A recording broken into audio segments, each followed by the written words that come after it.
When you think about NC State athletics, what comes to mind? Football led by head coach Tom O'Brien?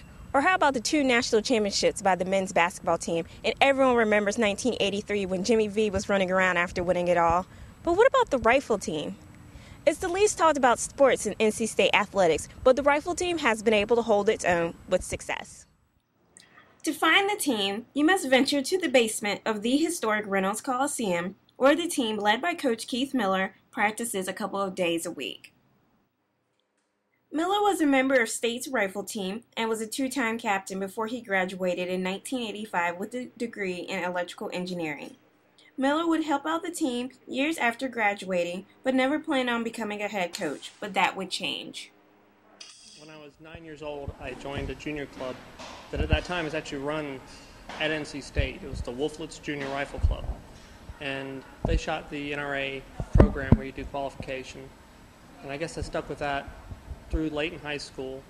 There was about a year near the end of high school, mostly in my senior year, part of my junior year, where the range here was shut down during that time. So it was kind of inactive then. And then I started here in college when I was a freshman. After college, I took a job in the semiconductor industry with a Japanese semiconductor company. So they sent me to Japan for 2 years of training, and then I came back here and for a number of years did both careers. For a while, I was still the assistant coach right after I came back to Japan. Then in 1990, I believe, I took over the head coaching position and been doing that since then. So for a large part of that, there was a parallel engineering and coaching career. Well, it was basically I was just helping out people. At that time, it was a completely volunteer position. People had volunteered so that I had an opportunity when I was in college, so I was just giving back and giving other people the same kind of opportunity. So it was just a kind of progression. It wasn't like one of my lifelong goals per se. The team is a co-ed squad consisting of 13 members, including freshman William Teller and senior Kat Siegert. Siegert says she got into shooting rifles after a friend's father thought it would be a good experience for her. My sister's best friend's dad was the coach, and he knew that I had some family members that shot. My dad went hunting a lot when we lived in South Dakota, but he hadn't done it for years. And her dad kind of talked to me whenever I went over to her house to pick up my sister, and he was like, well, this might be something you're interested in, and he just laid the information out there.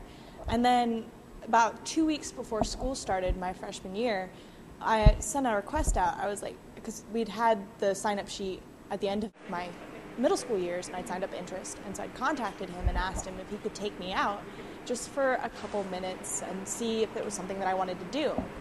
And he put me on the bench, which was basically stays very still, and it's not very hard to do at all. And I took a couple shots, and I just knew it was for me because it was very relaxing, which I'm a very, very hyper person.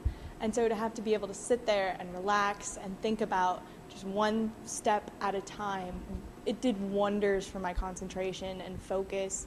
And it honestly has done a lot for my ability to focus in school and everything, because you're forced to just calm down and take your time. I was really not even recruited that much. It was more I knew I wanted to go into nuclear engineering, and my parents were really strong about academics first and everything.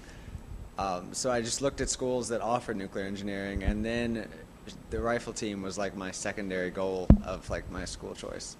And I narrowed it down to like University of Tennessee, which doesn't have a rifle team, at Knoxville, and here. So I chose here because of the rifle team, basically. And then I walked on. And so I guess I got a little bit of a late start, but